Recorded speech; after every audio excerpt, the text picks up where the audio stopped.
Mr. Chairman, the fact that there's no comment on extraditions is news to me. I don't know if you've heard about that before, but it seems to me there's robust discussion of that regularly in the media. So I'm surprised to hear that, and I can understand where there would be occasions where people would want to have confidentiality or something, but as a blanket policy, that seems to me to be not appropriate. We maybe ought to get a formal response, where that's written down or something. Ambassador Nichols, first thing I want to ask about is the 2 U.S. sanctioned Iranian warships that have docked, that were docked in Brazil. What are you going to do about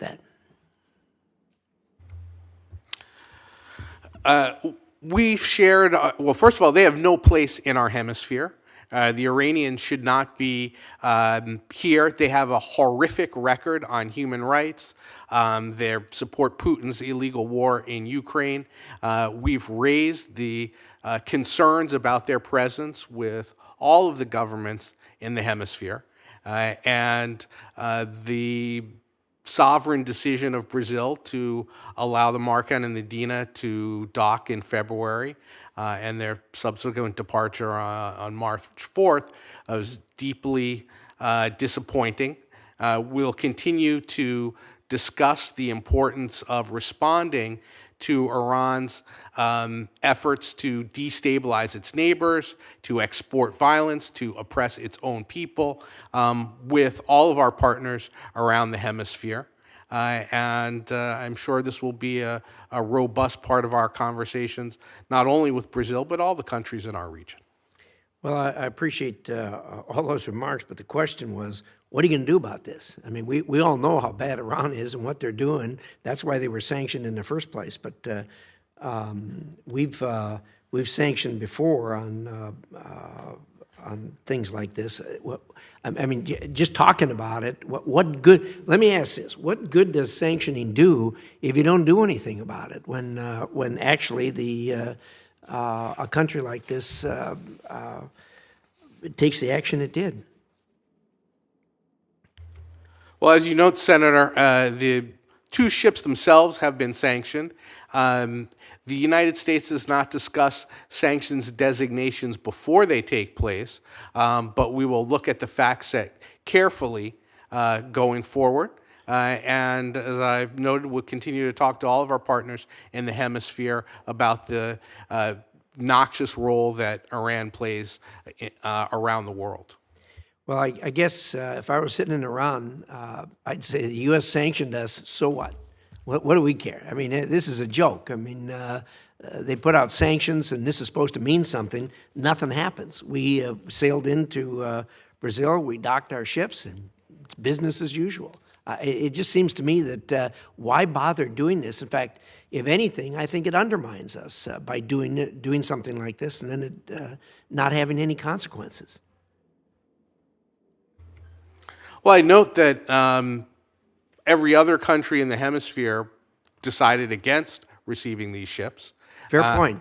And that is not by accident. That's because we engaged every other country in the hemisphere to talk about the risks that Iran poses, and we continue to have that conversation with our friends and partners in Brazil. That's a really good point, but it also underlines the fact that not taking any action is an indication that we're not going to do anything about it. If I was another country, I'd say, well, look, the U.S. asked them not to dock. If they'd have docked here, we could have picked up a bunch of money and what have you.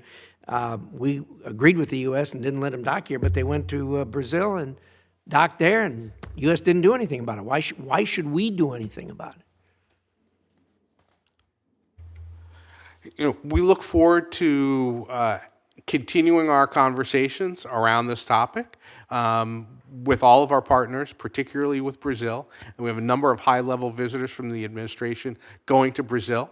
And I note that the chairman of this committee will also lead a delegation in Brazil, and I'm sure there'll be robust opportunities to discuss the importance of keeping our hemisphere free of the noxious Iranian influence.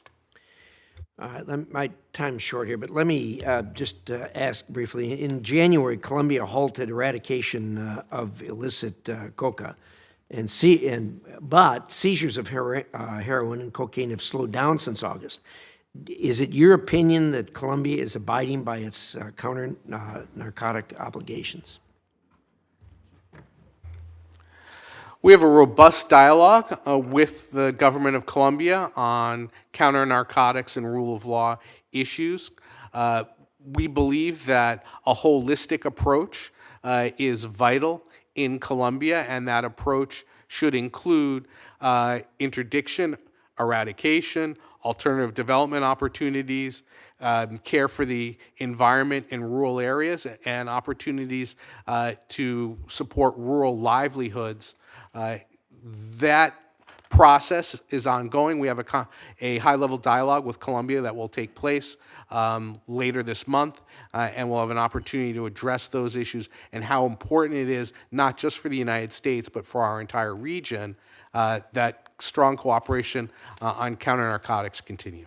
Well, that's good talk, but can you tell us why Colombia halted eradication in January? President Petro said that he wished to reevaluate the counter-narcotics policies of preceding administrations, and as part of that reevaluation, he wanted to have a purely voluntary eradication policy. Those discussions of how that would work are ongoing, and we believe that it is very difficult to succeed if there's no downward pressure on cultivation, and particularly before a voluntary eradication program is up and running. Well, it sure seems to me that it'd be very difficult to argue that there isn't backsliding going on with that very clear and simple thing that they were doing to eradicate it, to just cease it. Sure seems like backsliding. My time's up. Thank you, Mr. Chairman.